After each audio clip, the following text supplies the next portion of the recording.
I was brought up on a farm in the Western District down near Warrnambool. And that was just a really joyous life. We had lots of fun. So I'm a farm boy. Don't like getting my hands dirty anymore, etc. But then went away to boarding school for about 4 years in Ballarat, which was really good fun. I was a sports nut. I still am.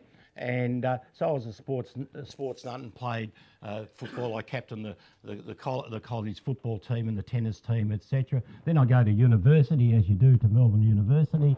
And I did a PE course there, physical education, because that was my world. And that was fantastic for an 18-year-old guy doing a PE course at Melbourne Uni, because you experience every type of sport in the world you can, with people who are really elite athletes in their various fields, and that was so many different fields in PE. I was probably above average in most of those, etc. But sometimes some of those performances in different fields, the guys and the girls, was just elite. So then I headed off as a school teacher. I didn't know where I was going. I didn't really care where I was going to. In actual fact, the applications for school, and I just copied a mate's form, because I hate filling out forms. It's a thing I hate. And started filling that form. I literally copied his.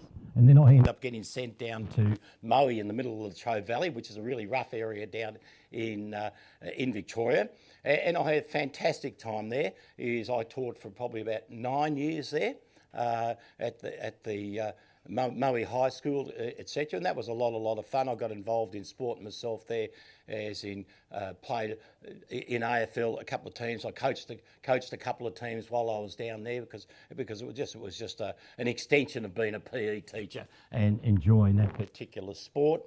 Etc. And then I got a bit sick of teaching after a while, not in regard to the enjoyment, but it was just something I thought I don't want to do for another 10, 20, 30 years. It was kind of, people as kids can only progress a little bit at a time anyway. You can't fast forward that. They've got to go through progressions in any field, probably a bit like life as well too.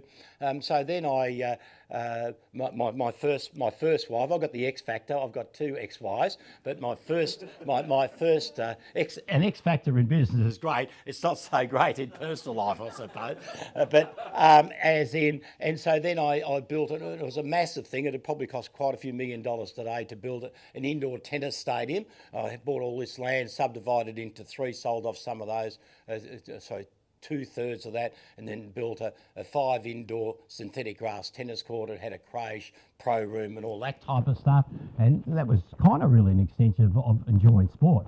And so I became very proficient at tennis as well, because some people after, and it was really good. It was a huge cash flow business, and it was chock-a-block.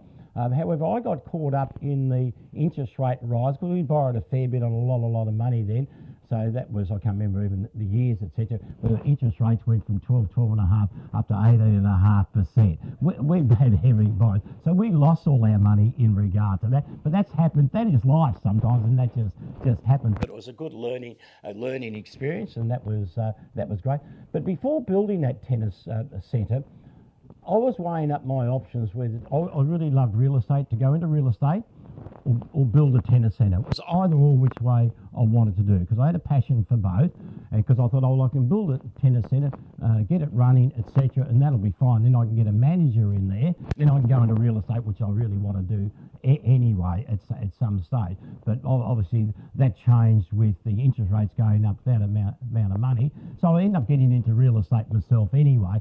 So instead of being in the local town in Moe, where I was going to be a real estate, I decided to head off to Melbourne. So I went to Melbourne, and I was a real estate agent in Armidale, Malvern, Glen Iris type of area, for those people that know. They're fairly good areas within Melbourne.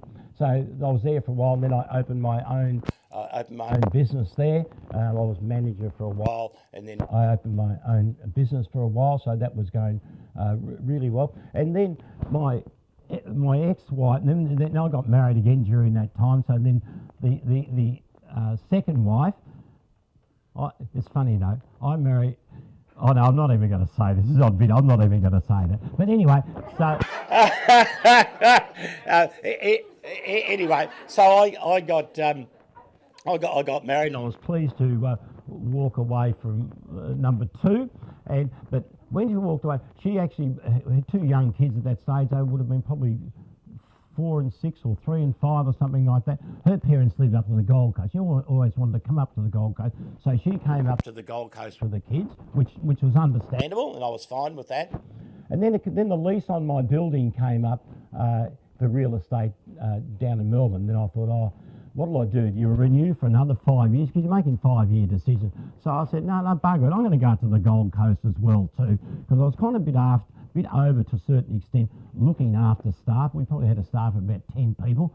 Sometimes you become their PA, you've got to do this, you've got to do that, rather than doing what you want to do. And I've been in real estate long enough where I knew what I was doing, but to spend all my time helping other people, etc., was I was getting a bit over that as well. So when the lease came up, so I decided to come up here, and I started right. My timing was perfect, actually. I landed up here, and I was lucky. I got a really good job as a sales manager for a company, and they paid me reasonably well because I arrived up here as soon as GFC hit the Gold Coast. So I'm a very influential guy, I would have thought. So I arrived up to the Gold Coast here, GFC, and that was pretty tough for the first couple of years, but I was a bit fortunate in regard to the gig I got. But I was a bit worried about the principal that I was sales manager for, and you know her. I was really concerned. I used to ring mates. I was concerned she was going to go broke, because if that happens, the first person that ever goes is office administrators, PA, sales managers. They're the first to go in any business when it's getting really tough, and it was really tough for every real estate agent at that time, and a lot of other businesses as well. So I said, no, bugger this. So I thought, I'm going to go into sales, and I can do exactly what I want. So she was really, really good to me. She kind of let me go 50-50, so I was still kind of half sales manager and half sales manager and half salesperson. Was kind of, because that's my future business, is people I've sold to, people I've sold for. As sales manager, I was never going to have those. And so therefore I went into sales. And that property there was the first ever auction I did in Queensland. There we are. So it was a good auction to kick off on the dance floor, I suppose.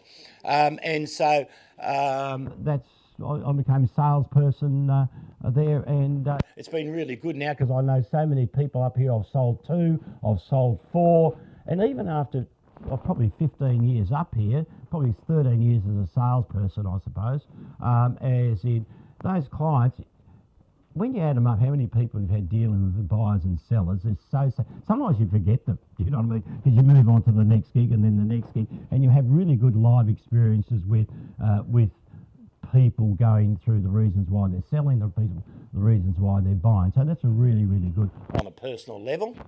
And then I joined Dane, this office here, probably about 10 years ago now it would be, and it's skyrocketed, and it's probably the biggest real estate company in Australia at the moment. And it was from coming from a business that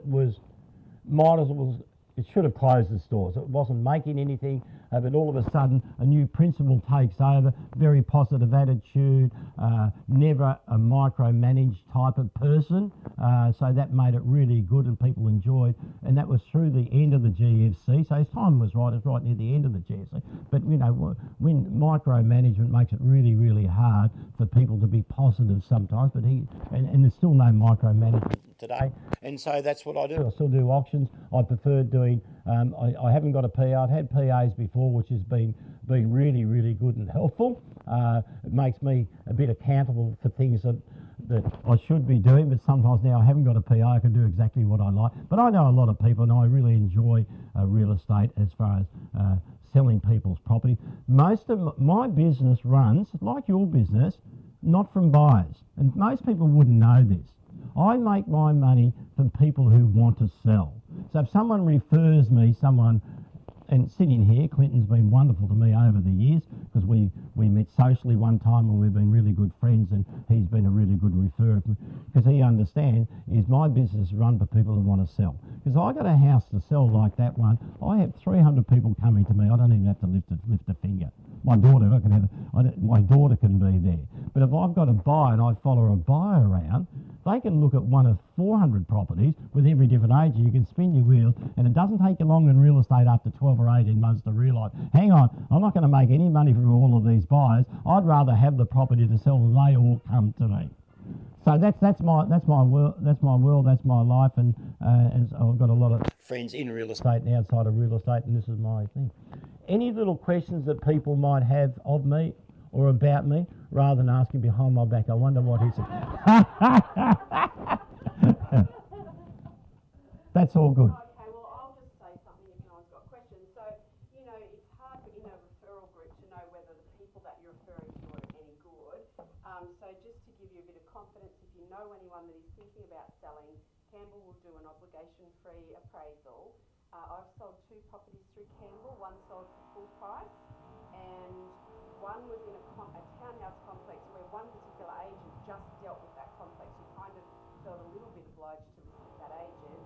And I did have a chat to her about it. She told me how much she thought it would sell for. I sort of felt like it could possibly go for a bit more. Got Campbell to have a look at it. It wasn't in good condition. No, it was really bad, And it actually. was a nightmare. Nice nightmare. But Yes. Campbell sold it for $45,000 more than the other agent thought that they would be able to get for it. So you're in really good hands if you're referring anyone. It's good getting repeat business all the time. I've got one guy who's a neighbour of mine.